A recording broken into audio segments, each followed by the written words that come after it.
To date, my knowledge is that the only African Americans that have really come out adamantly against comprehensive immigration reform are not the elected officials, but some think tank heads. I know there was a professor at the University of Maryland who sort of led this sort of crackpot, think tank. It didn't really have much legitimacy. That came out with a position against comprehensive immigration reform. I mean, it's tough to be an African American member of Congress and come out strongly for comprehensive immigration reform. I understand that. I understand the politics of that. When you're dealing with an African American population that's having a hard time getting jobs and getting ahead economically speaking, and then to say, we need to give more rights and we need to, or at least acknowledge the rights that exist for Latinos, there's going to be a political backlash. So I think how they nuance that message is extremely important. We've been having a series of dialogues on this topic. I know Neighbor Works did a fantastic summit on this very topic in New Orleans, which is a great example because in New Orleans you have so much of the lower Ninth Ward, it was overwhelmingly black, that was destroyed, and yet overwhelmingly the people that are rebuilding that ward are Latino.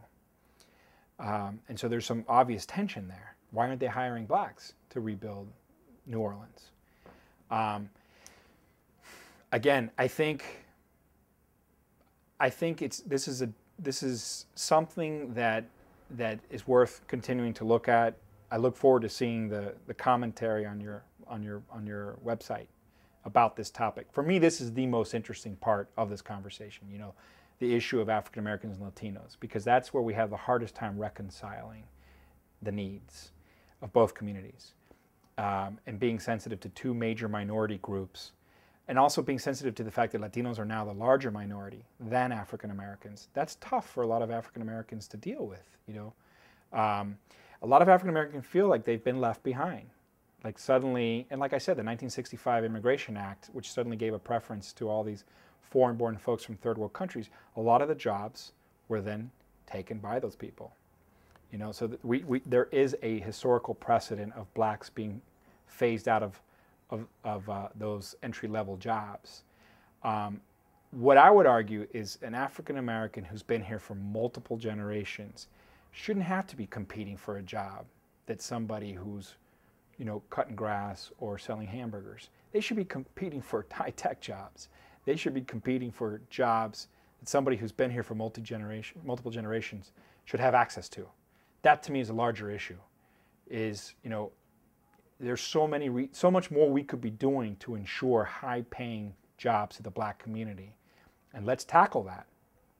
We can even make that part of our advocacy, if you will. Not only do we want to allow Latinos to come in here, take entry-level jobs and go up the economic ladder, we want to do something to boost, the rung of the ladder that African Americans start at. That's a travesty that so many African Americans start so low on the ladder still. But I think it's a different issue than immigration.